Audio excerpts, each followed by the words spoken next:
Good morning folks, this is the Avernus Biker Lifestyle channel. I'm Dave Keefe. Welcome if you've just found this video, welcome back if you're a subscriber.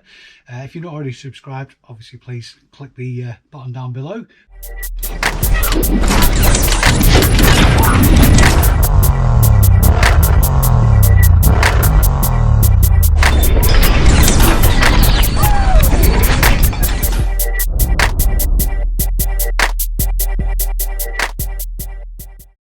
What this channel is all about is two things: biker lifestyle and earning extra money to fund that biker lifestyle.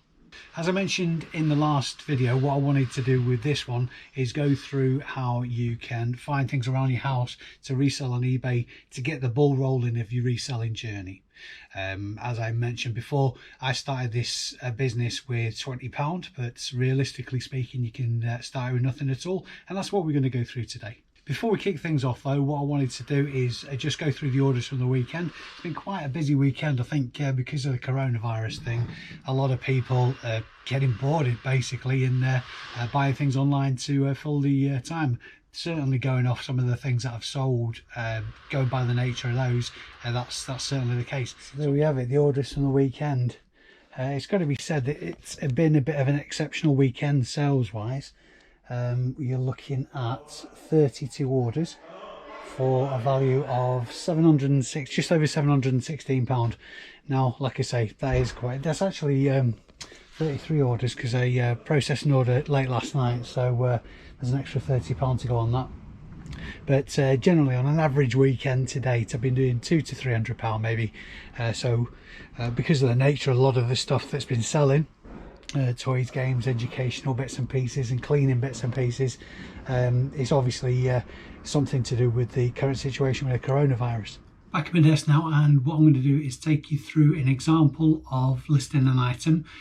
This could be just something that you found around the house. Here's one that I prepared earlier. I'm just going to take you over to my computer screen. So this is a listing that's been live for a little while now. You can tell it's actually had 217 page views. It's actually for a personal compact disc player. And there's still a lot of value in these because obviously people like to listen to CDs. They've still got an old collection that they want to listen to. So there's still value in these. I picked this up from a car boot sale and I paid about £3 for it.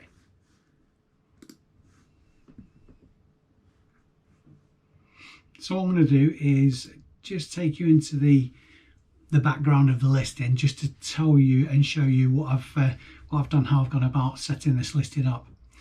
In the title is probably the most important. The title and the pictures are the two most important parts of a listing. What you want to do in the title is obviously explain exactly what it is you're selling, both the brand, the model, and any other keywords relating to this item. What I mean by keyword is the likes of Discman, compact disc player. These are keywords that somebody who's looking for this particular item or an item like it are going to type into eBay search. Next down for me, this is just relating to where I store it in my storage lockup. The people that are viewing these listings don't actually get to see that custom label bit. Moving down, obviously you want to make sure that your item's in the right category. The easiest way to create a listing in the first place is, as I've explained in the previous video, is to find sold listings of that particular item already, or at least something like it, so you get in the right category. In this case, personal CD players. The shop categories are only really applicable if you have a business account with eBay.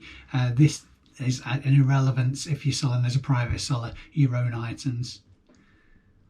Condition, description. Obviously you want to be very, very honest. The number one rule about any listings on eBay is be honest about it. The more descriptive you can be, the less chance you've got of any kind of comeback of people who perhaps might be very, very particular, and because it's a used item there might be a scratch on it or something like that. If you haven't described exactly the condition of the item itself, then there's potential for comeback from a buyer there.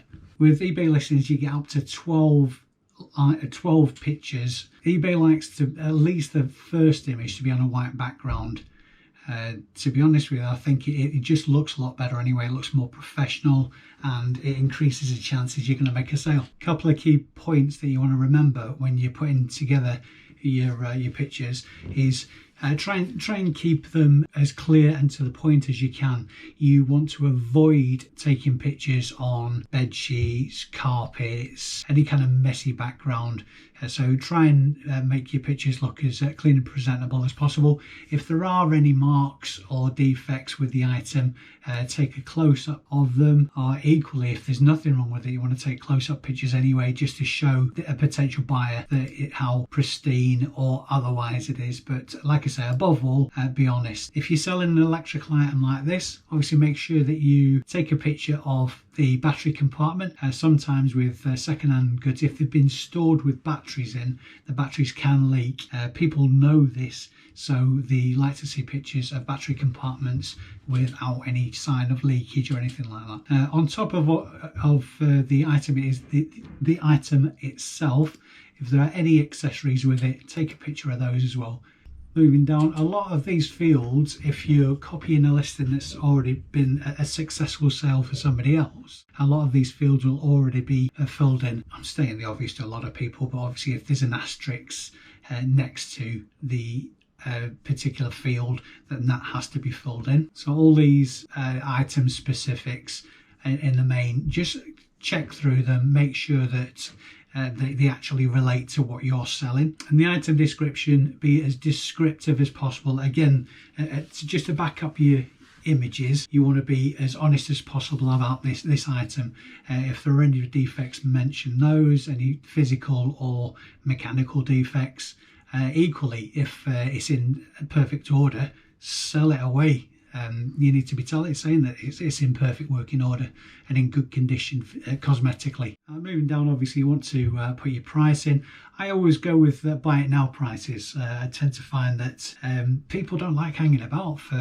If they've decided they want something, they want it then. So I don't waste it's very, very rare that I'll waste my time with auctions. The only time I'll put an auction on is basically if there's an item that I feel it might be worth something, but I have no idea. I'm just doing a bit of research perhaps, or just chancing my hand. I might put it on a 7-day auction and just see where it goes, but it's very, very rare. I'll always go with buying now. Obviously quantity, if you're more than one, then edit your quantity. I use PayPal as my payment method, and I always select the require immediate payment.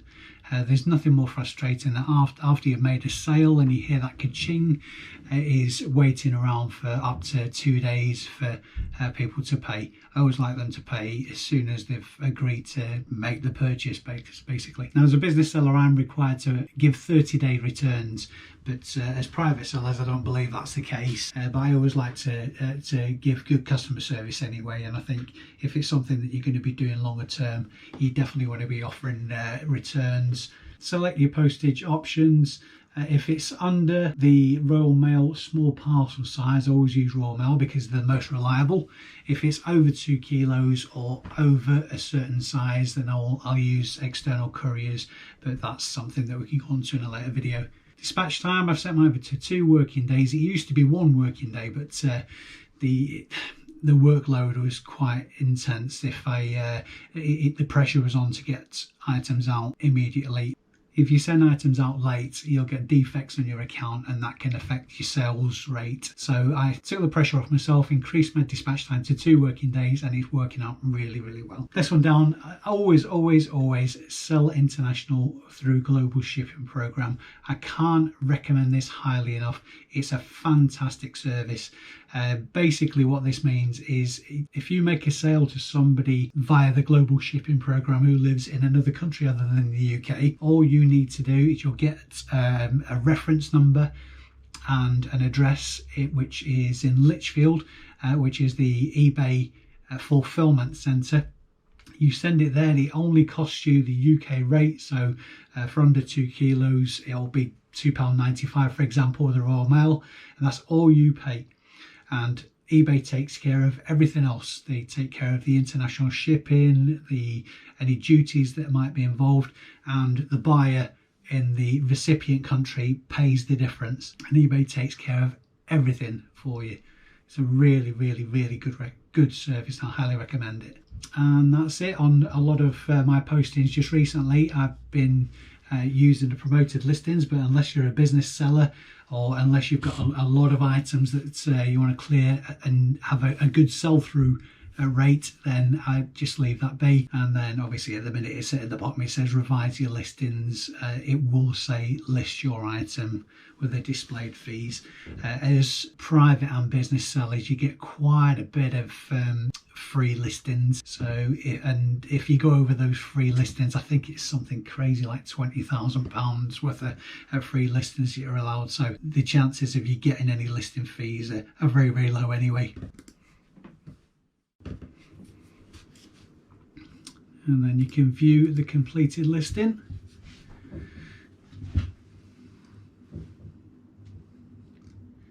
And there it is.